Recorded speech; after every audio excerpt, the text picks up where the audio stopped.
Hi, my name is Ian Plant, and I'm a professional nature photographer. I'm here in the beautiful mountains of Colorado at the peak of autumn color to show you how to make great mountain photographs. Let's get started.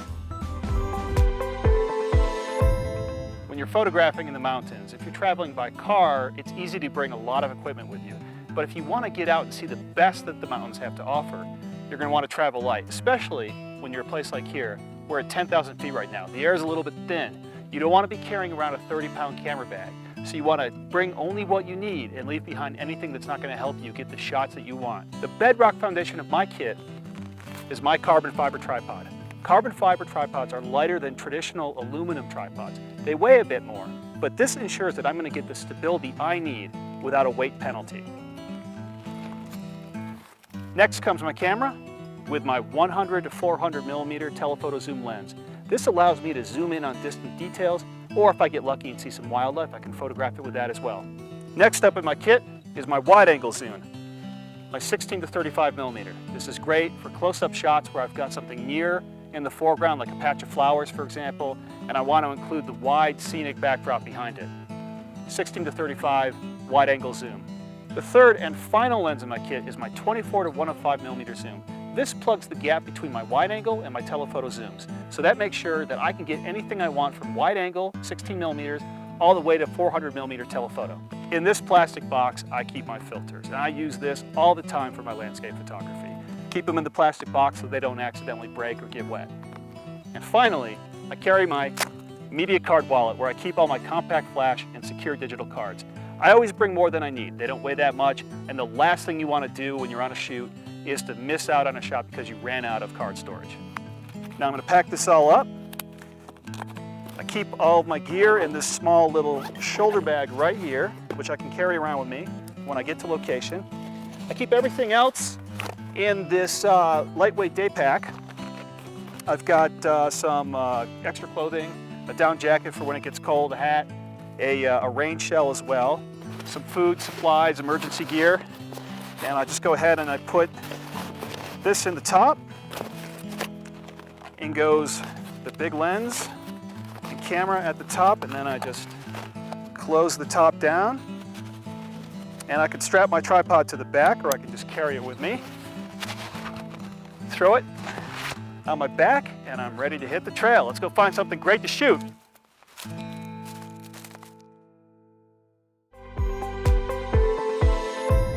What a gorgeous day. Look at this, there's not a cloud in the sky. Perfect day for photography, right? Well, not exactly. There are certain types of scenes that work on a day like this, but whereas a bluebird, blue sky day might be great for tourists, photographers want something more. We want some action, we want some drama, we want some color, we want weather. Now, really bad weather, of course, can ruin a shoot, but you want something in between good and bad. You want to be catching the edge of the storm, coming in or coming out at sunrise or sunset. That's when the drama happens. When you've got some clouds in the sky, you've got enough of a clearing over on the horizon where the sun's going up or down to let that light through and paint the clouds that beautiful sunrise or sunset color. That's what you want. So we want dramatic weather. We want storms coming through here. So you can see here the light on my face on a clear day. The light's a little harsh, it's very contrasty. It's not necessarily ideal for a lot of scenes.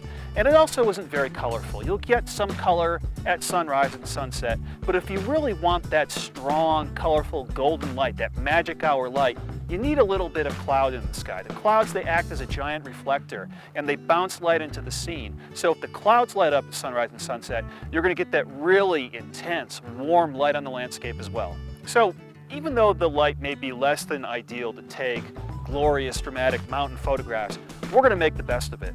There's no such thing as bad light. We just got to find the right scene for the light. So I'm going to look for stuff that really works with this light.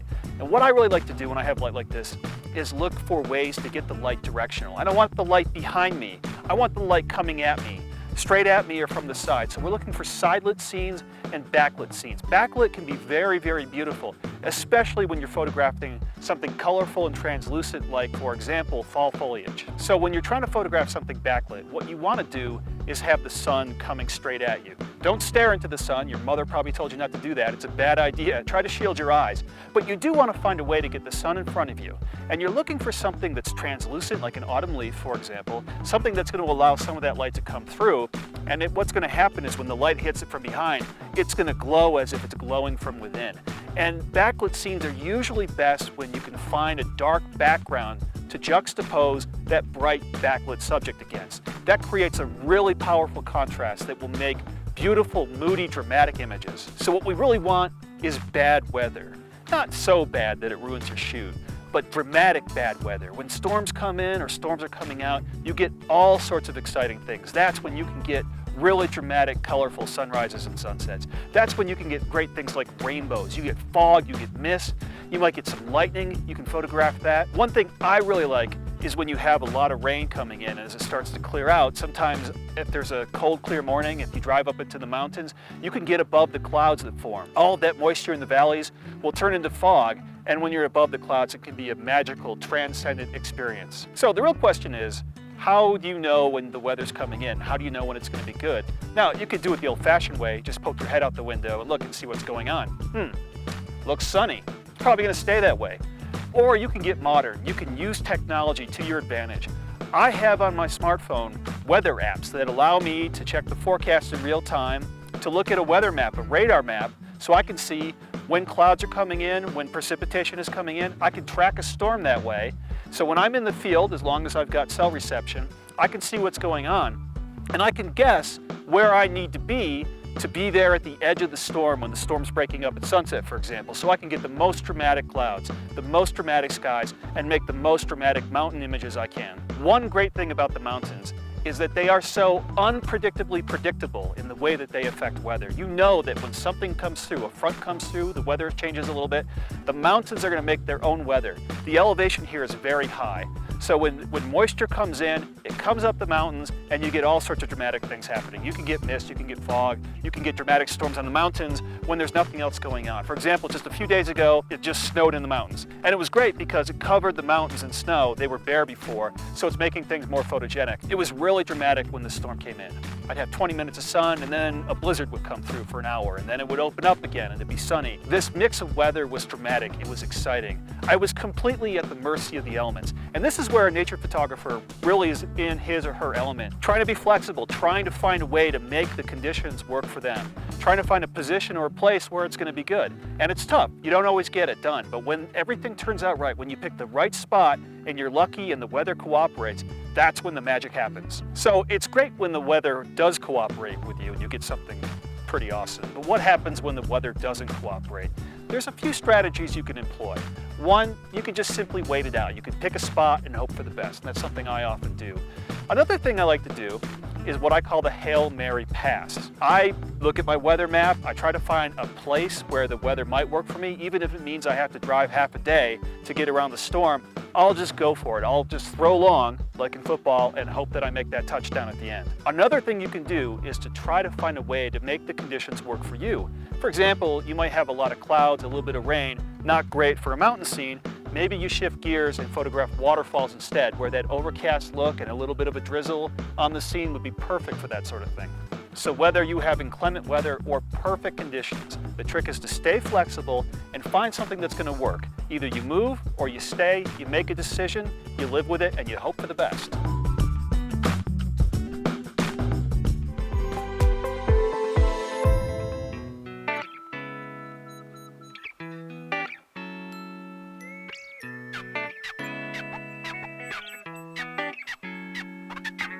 Man, I really love being out here during peak fall color.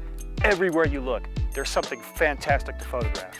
One of the great things you can photograph in the mountains is autumn color. As a professional nature photographer, people often ask me, when's the best time to photograph fall color?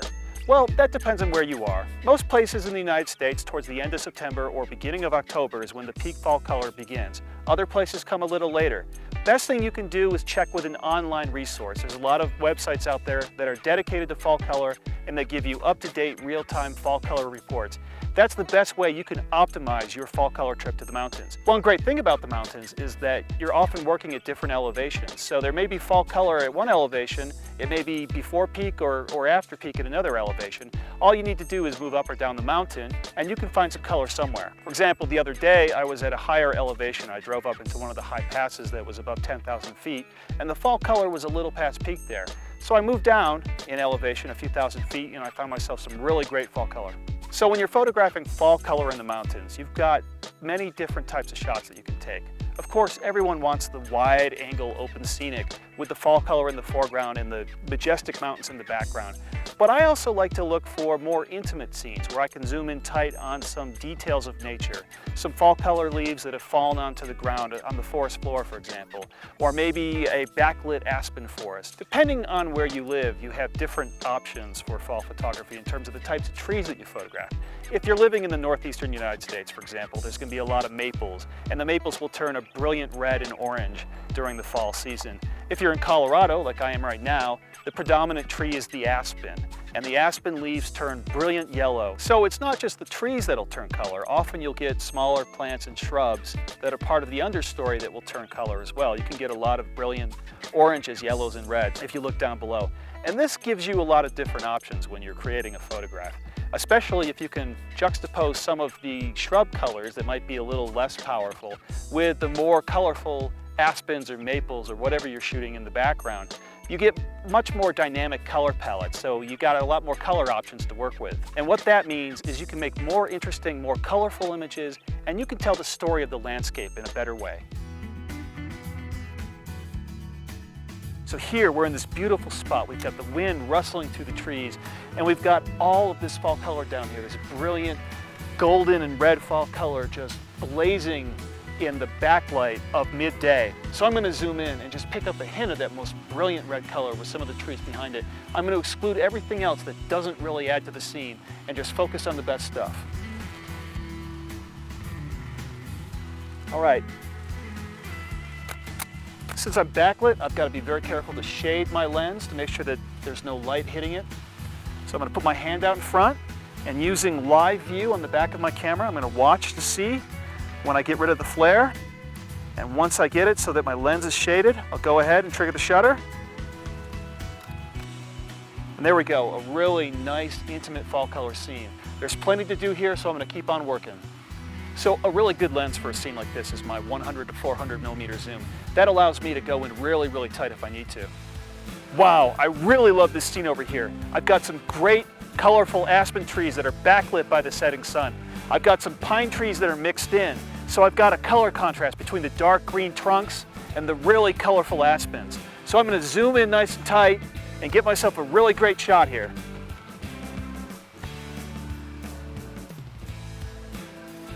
All right, I think I like that. That looks good. There's a really nice texture to this shot. I like the layers of color and the dark and light contrast here. I'm going to shade my lens from the sun. I always do this by hand because I can position it exactly where I want it. Better than a lens shade. Trigger the shutter. There we go. Exactly what I wanted. Oh, wow. Actually, I missed that before. That's really nice. I just saw there's a stand of aspen a little bit higher up on the hill above all the really colorful aspens. And those aspens have lost their leaves, so their silver trunks are just glimmering right now in the backlighting. So I'm going to move down just a little bit and reposition here and see if I can incorporate that. I think that'll be a really nice element to this shot. So I'm going to come down a little bit like this. There we go. Now I can see him. I'm going to reposition. I want to cut off the top of the hill. I don't want any of the sky showing. I just want to have that band of silver aspens up top, some nice color below, and I'll throw in a nice prominent pine tree to serve as a compositional focal point to attract the eye. Zoom in a little tighter here. I think this is looking pretty good. Got to reposition. Oh, I like that. I like that a lot. There's really nice texture here, a lot of different colors, and those aspen trees without any leaves on them, they're going to add a little bit of silver blue to the scene. Check my focus here using live view. Perfect. Preview my exposure. I have everything I want. Now I just need to shade my lens, trigger the shutter. It's a little precarious here, so I'm going to try not to fall off the edge of the mountain while I shade my lens.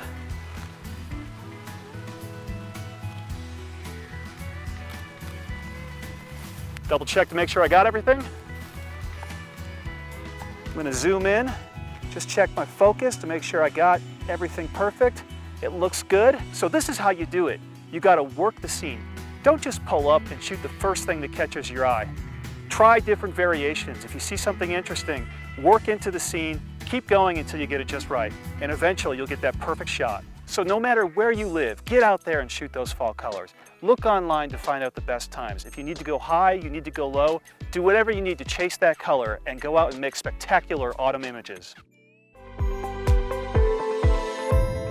I love photographing the mountains, but if there's one thing I love to photograph even more, it's water. And if you can find a way to combine the two, that's when the magic is going to happen. Look for lakes and ponds with still water to serve as a reflection for the mountains in the backdrop.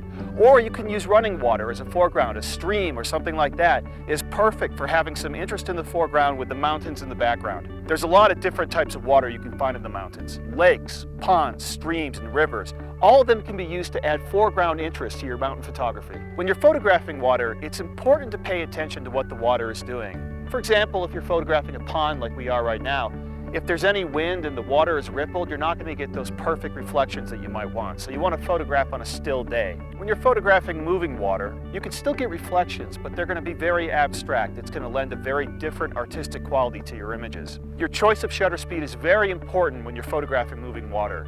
If you use a short shutter speed, you might freeze the action and you won't have that artistic blur.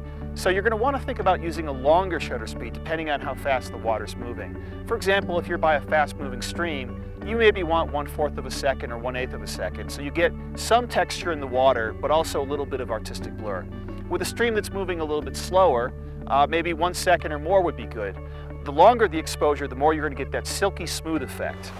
I'm standing atop this high waterfall, standing on the edge of the cliff looking down. I want to get a shot of the water flowing down, the autumn trees in the background, and the mountain back there as well. But it's the middle of the day, it's very bright. When I photograph a waterfall, I like to do a long exposure to get a silky, smooth blur in the water. But it's so bright out now, I don't know if I can be able to do that. Usually I like to have an exposure time of a second or longer when photographing a waterfall. Now I can't just set my shutter speed to 1 second. It's so bright out, if I do that, everything will be overexposed. So what I need to do is figure out a way to cut down on the light. Now there's several ways you can cut down on the light. Shutter speed, aperture, and your camera's ISO are all related to each other. If you have a scene set up, let's say 1 second shutter speed, f11, ISO of 100, and that gives you the proper exposure. If you change your shutter speed, for example, to 2 seconds, you're letting in twice as much light. If you don't adjust one of the other variables in the opposite direction, you're going to overexpose the scene. So here, one thing I could do is I could try using a smaller aperture. But I don't want to really do that necessarily because it's not going to get me as much as I need. It's really too bright here. So I'm going to use my lowest ISO of 100. I'm going to use a shutter speed. I'm trying to get a shutter speed between a few seconds long, and I want to have an aperture that's going to maximize my depth of field, probably f11. What I need is something called the neutral density filter. And this is a filter that's basically just a gray filter, and it blocks the amount of light coming into your shot. So here is my neutral density filter. As you can see, it looks very dark. This is a 10-stop filter. It's going to block a lot of light. It's going to cut down on all this bright sunlight so I can get a several-second exposure to blur the motion of the stream. I'm going to take a shot without the filter.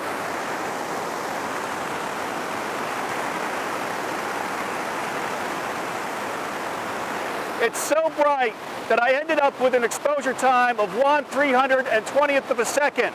That isn't going to blur the water. It's going to freeze the action of the water. The water's going to look like ice. It's not going to be very attractive. So I'm going to put the filter on. Because I blocked 10 stops of light, I now have a 4-second exposure. And the result is exactly what I wanted. Silky smooth water.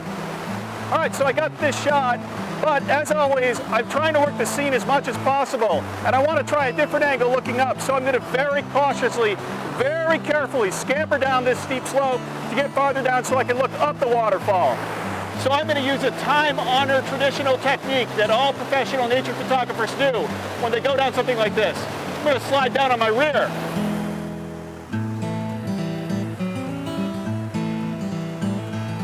All right, this is more like it.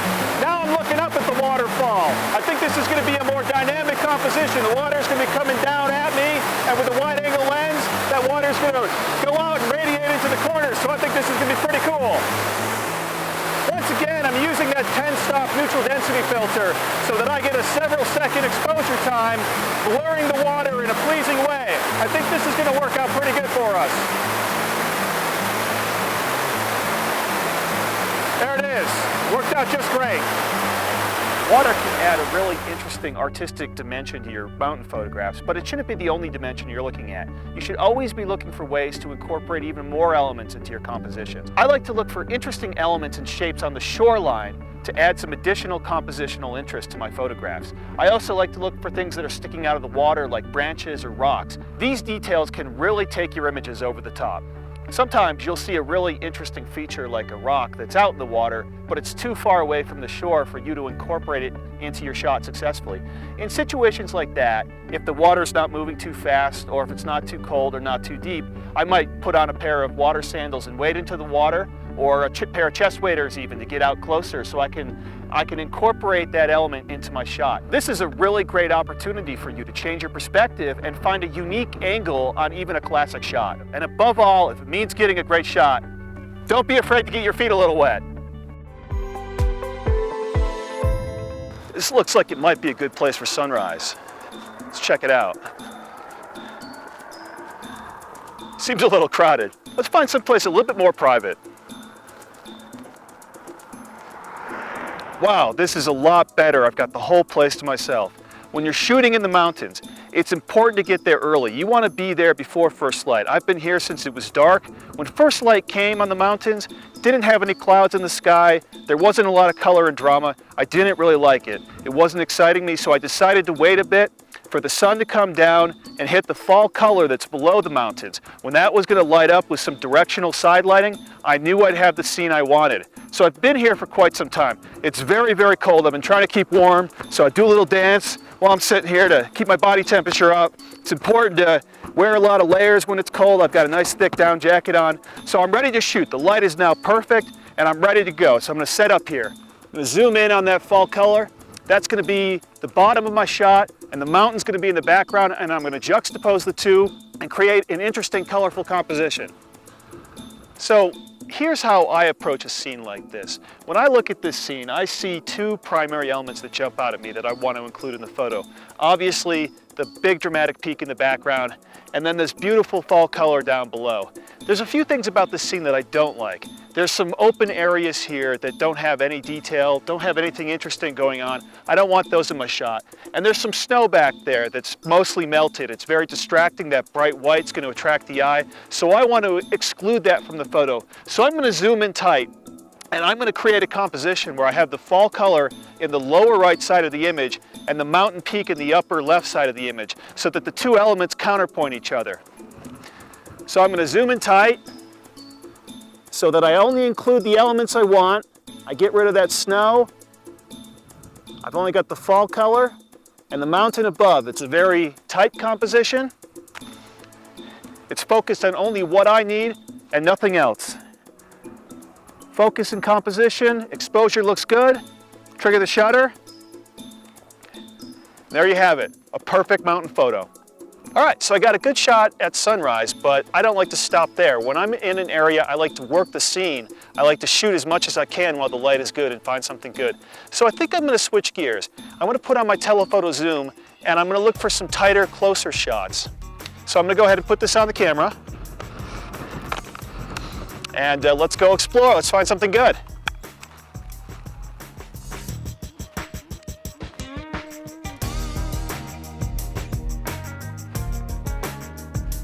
Oh, I think I see something cool over here. Yeah, there's a dead stand of aspens. Creates a very graphic pattern. It's the kind of thing that I think most people would overlook, but sometimes it's little details like this. Sometimes it's seeing things that other people don't see that make the difference between getting good pictures and great pictures. All right, so I'm going to zoom in on that.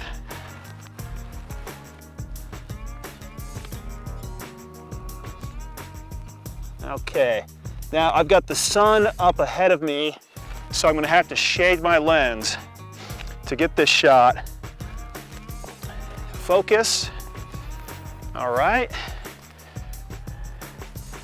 So I just noticed something cool about the shot I just took. I thought it was a stand of dead aspens, but it's just a stand that's lost most of their leaves.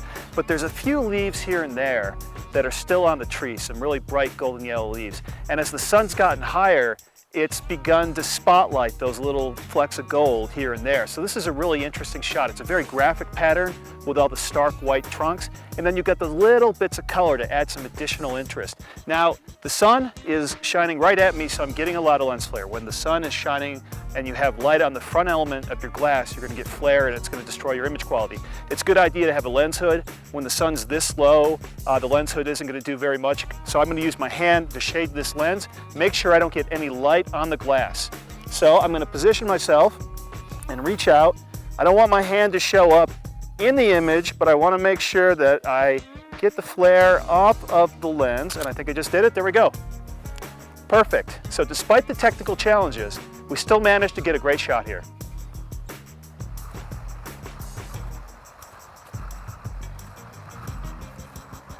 So I've come down here and I found a really cool scene. There's this autumn tree with the sun coming up behind it and the sun's poking through the leaves. And you've got these shadows formed by the tree trunks that are coming right at me as a radiating diagonal line pattern. And I've got this little stream here in front of me. And this is a really neat scene. I'm really excited about it. I've switched back to my wide angle lens. And what I'm going to do is set up a scene shooting into the light so that the leaves are backlit. They're going to glow with this translucence and it's going to be really pretty.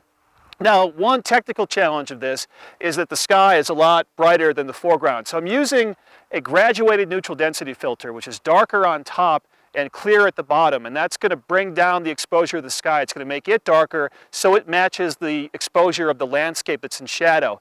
My second technical challenge, I'm shooting into the sun. So what I've done is I've selected a position where the sun is partially blocked by one of the tree trunks, but I have a little bit poking through because what I want to do is get a sunburst effect. I'm going to use a small aperture, usually f11, f16, some lenses f22 is best. You get that starburst effect when you use that small aperture. Now with my lens, it's a pretty good lens. It handles the starburst really well. I can shoot it at f11, but you may want to experiment with smaller apertures when you're trying to get your own starburst effect. So I'm going to go ahead and take the shot. All right, everything's perfect. I've got my starburst effect just the way I want it. Now I like this shot, but I think it's always a good idea when you're working a scene to try some different variations. I included the stream in this shot, but I think I want to do is try one more shot where some of these shadow lines are a bit more prominent. So I'm going to hop the stream, I'm going to set up on the other side and see if I can make the lines a bit more prominent.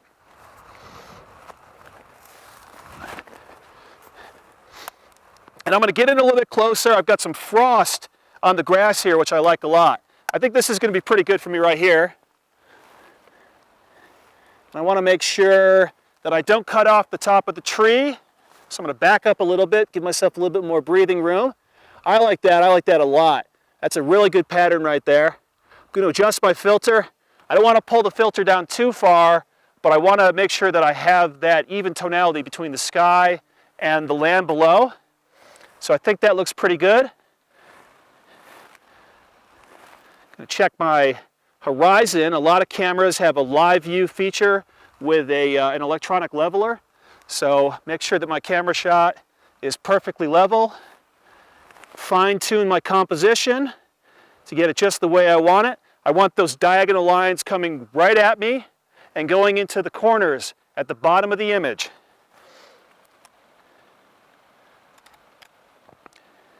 There we go.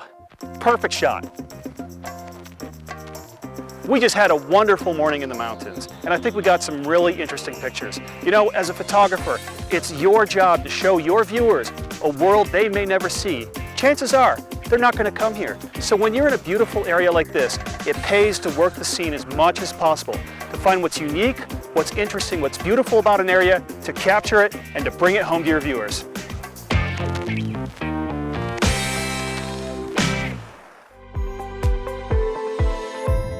I love photographing mountains. I've photographed all sorts of exotic mountain locations around the world. Places in the United States, places in Patagonia and Chile and Argentina, places in Iceland. And I love photographing the mountains themselves, but I've learned that when you're out there, there's more to the mountains than just the mountains. The mountains make a great subject, no doubt about it, and that's the main draw. But when I'm there, I like to find other scenes as well. I like to find more intimate scenes, such as waterfalls and streams and small brooks that you find in the mountains. Sometimes you get lucky, you find wildlife in the mountains, and that's really great if you have the opportunity to photograph that. Another thing I really enjoy about the mountains is the foliage, particularly in the fall. So here we have this beautiful aspen forest, and I thought I'd wander around looking for some shots. One thing I like to do is to point my camera up at the sky, especially when you have a really clear blue sky, or if you've got a nice blue sky with some puffy white clouds above it, you can use that color to juxtapose against the golden aspen leaves of autumn. And that creates this really strong color contrast, this warm, cool connection that can be very powerful. Now, normally I shoot everything with a tripod, but when you're shooting straight up like this, it's sometimes easier to just free yourself from your tripod and take the camera off. So that's what I'm going to do. I'm going to walk around and just see what I can find here. I'm looking for a nice clump of trees that are close together and something where they reach up and they form an interesting pattern against the sky. So I like to stop every now and then and just kind of take a look. And I like what's going on with the clouds here. I do have a little bit of cloud in the sky at the moment, so a polarizing filter could be useful. What that'll do is it'll darken the blue sky. All right, so I've grabbed my polarizer and I've put it into my filter holder. I'm going to frame my scene. I'm going to twirl the polarizer until I see that sky go nice and dark blue. There it is. That really makes the sky jump out, increases the contrast between the leaves and the blue sky above and the clouds. Normally I would shoot at my lowest ISO, but since I'm hand holding the shot, I want to give myself a little extra. I'm going to shoot at 400 ISO so that I can hand hold this and make sure everything looks sharp. And I'm going to use an aperture of f11 to ensure I've got depth of field that will get everything in focus. Some of the trees, their trunks come down towards me and they're relatively close. So I want to make sure that the stuff that's near and the stuff that's far away are all in focus, so that's a good aperture for me. And I'm going to aim up here, frame my shot, trigger the shutter. Check my exposure. Looks like I need to dial it down just a little bit. It's a good idea after every shot to check your exposure. With digital, it's critical to make sure you don't have anything overexposed. Now, a lot of cameras have an overexposure warning known as the blinkies. And so when you're checking your LCD screen, any part that's overexposed will blink. What you want to do if that happens is to drop your exposure to make sure you don't have anything that's blinking. Another thing you can do is to check your histogram. You want to make sure you don't have any spikes on the right side of your histogram. That signifies that there's some overexposure. So by checking your histogram and using the overexposure warning on your camera, you can make sure that you have the best exposure you possibly can every time you take a shot. So with that in mind, since I was a little overexposed, I'm going to drop my exposure down a little bit more and take the shot again. And I'm going to check my LCD screen. No blinkies. Double check the histogram to make sure it's where I want it. It's perfect. So when I'm shooting landscape, I almost always shoot in aperture priority mode. What this does is it allows me to set the aperture that I need for the sharpness from near to far to get the proper depth of field. And the camera will then automatically select the shutter speed that will correspond to that aperture based on the light. And you can use what's known as exposure compensation to give it a little less light or a little bit more light if the camera gets it wrong. So you always have to keep in mind that aperture, shutter speed, and even your camera's ISO are all in a relationship with each other. You can't just set them independently and expect to get the right exposure. So, for example, you can't just randomly set your camera to f11, 30 seconds, ISO 1600 and expect to get results that are proper. It all has to be relative to the light, and these three variables work together to get you the proper exposure. So when I'm using my aperture priority mode right now, I'm getting a meter reading. I'm at f11. ISO 400. I chose 400 because I want to give myself a little extra shutter speed to make sure that when hand holding, I don't get any camera shake. And I'm using f11 for depth of field. My meter is telling me that I'm getting a shutter speed of 1/125th of a second. So I'm going to go ahead and take a shot and see how that looks. I'm going to check my histogram, and it looks to me like I can give it a little bit more exposure to get the proper exposure. So I'm going to go ahead and use my exposure compensation, and I'm going to give it 2/3 more exposure. So from 1/125th of a second, I'm now at 1/80th of a second, and I'm going to go ahead and trigger the shutter and double check. And that histogram looks perfect. I don't have anything overexposed. The exposure looks spot on. So by using these tools, by understanding that these three variables work together, and by using exposure compensation, by using the histogram on your LCD, and by using the overexposure warning on your camera, you can make sure you get the perfect exposure each and every time. I'm always on the lookout for layers and patterns. For example, I've got some trees out in the distance where there are these alternating layers of color and then no color, color and then no color, and then color again. So I'm going to zoom in and capture those alternating layers, and it's going to make a really powerful graphic yet simple composition. I think it's going to be pretty effective. All right, I'm going to frame this up. I think that looks good. I've got 1, 2, 3, 4, 5, 6 layers. There's no magic number, but it's nice to have a good repetition of patterns. And everything looks good. I'm going to go ahead. Make sure I have my lens shaded from the sun. Take the picture. I think that's going to work out really nice. Sometimes just a slight shift in perspective is all you need to change an image from being just good to great.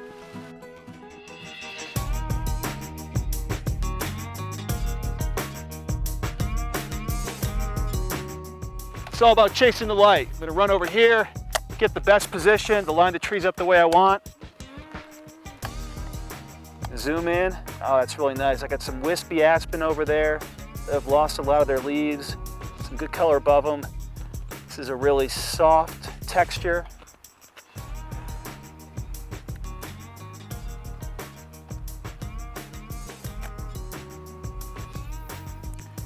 Using live view, I'm going to check my focus. Focusing manually. Tend not to use autofocus that much when I'm shooting landscapes, just because I think it's better to be very precise with my focus, and I also don't want my focus points accidentally changing between shots. And once again, I'm shooting into the sun, so I'm going to shade my lens.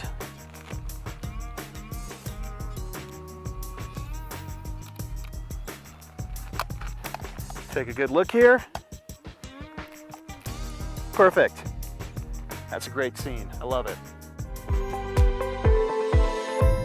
Some of you might be wondering, how exactly does your camera meter work? Well, I'm an artist, not an engineer, so I can't really tell you all the technical details, but I can give you the 30,000 feet above the air overview. Basically, your camera looks at light. It looks at a light source. It looks at whatever you're pointing your camera at, and it tries to provide a neutral rendering of the scene. So it's going to find something that's not too bright, not too dark, but somewhere in the middle. The Goldilocks principle, basically. So for some exposures, that's going to be perfect. That'll be spot on. But for other exposures, you're going to want to have the scene a little bit brighter or a little bit darker. So you shouldn't be a slave to what your camera tells you is the best exposure. You should use your best judgment and adjust if necessary. So here's a good example of when your meter might be fooling you. Let's say, for example, as we're doing right now, we're pointing into the sun. The sun's very bright. There's a lot of bright light coming in. Your meter is not going to want to record that as being bright. It's going to want to tone it down, bring it down to that neutral area. So in a situation like that, you should use your best judgment and give it a little bit extra exposure to make it look more the way that it looked to the eye. So remember, your camera's pretty smart, but you're smarter. Most of the time, your camera's going to get the right exposure. But if it doesn't look right to you, if it doesn't feel right to you, if it doesn't fit your artistic vision, feel free to experiment. Live view is an incredible artistic tool for nature photographers. As for me, when I'm shooting landscape images, I use it all the time. It allows me to make sure that my images are perfect each and every time before I trigger the shutter. You can zoom in to 100% and look through the image, and you can check your focus. And then you know in live view that you've got perfect focus each time. A lot of live view systems also allow you to do exposure simulation. You can check your histogram in live time and make adjustments to your exposure so you always have the best focus and the best exposure. It's also a great tool for previewing your composition as well because it gives you a perfect 100% view of your final scene. Your viewfinder is not going to give you that. Your viewfinder is going to cut off just a little bit. So live view is going to show you if you have anything in the corners that might be sticking in. This may seem like a small detail, but in the end, it's going to allow you to perfect your images before you take them.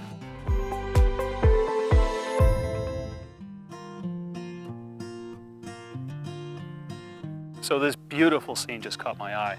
Looked like the perfect opportunity. I couldn't pass it up. I had to stop. So I'm going to frame this tight. I like there's a little bit of highlight on the lake back there. So I'm going to frame the scene with the fall color. And I think that's it. It's a good composition right there. Check my focus using live view to go in. Check critical focus. All right, that looks pretty good. Right there, everything looks good. Check my exposure. All right, go ahead and give it a shot.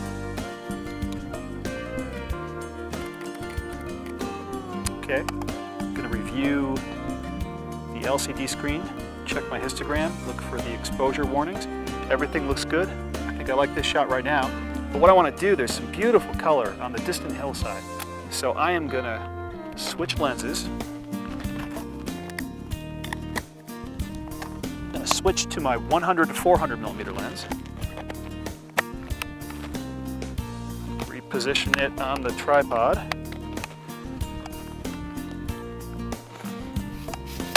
And I'm going to zoom in on some of that great color on the distant hillside. There's some really nice pattern shots over there. I think this is going to come out really good. So what I'm looking for here is some interesting patterns, some graphic shapes, something that's going to catch the viewer's eye. And of course, I'm looking for the best fall color I can find.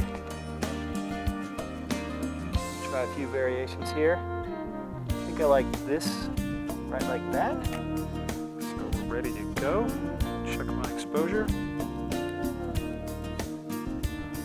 Focus looks good. Let the camera settle down so there's no vibration. Using my electronic shutter release. Press the button and voila, perfect picture.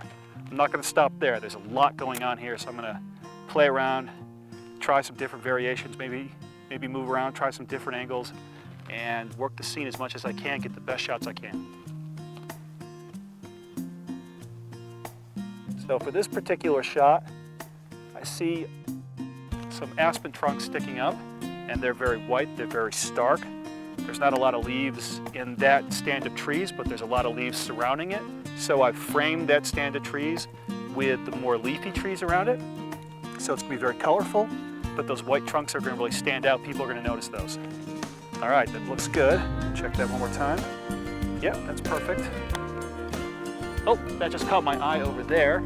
I think I'll give this a shot as well. I'm like a kid in a candy store. You can't go wrong. You simply can't point your camera at a bad shot out here. The fall color is just amazing right now.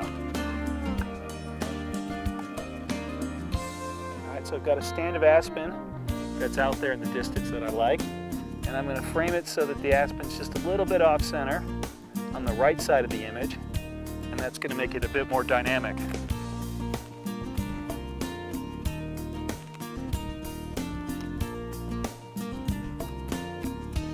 That looks good. I got some good shots here, but now I have to make a decision. Where am I going to go for sunset? Sunset's 45 minutes away. Things look pretty good. I've got some interesting clouds in the sky, but they're moving around.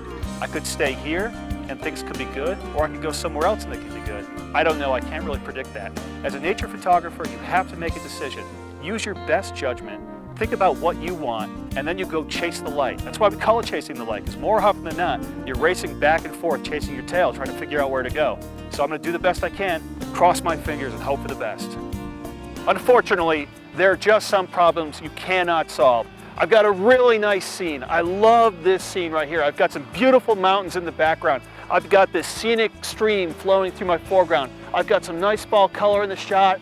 I've got a bunch of trees down there that have lost most of their leaves, so I've got all these silvery trunks coming up, and I think it all comes together perfectly. I had some really interesting clouds in the sky. The sun was going down. I thought this is going to be awesome, but my clouds are disappearing.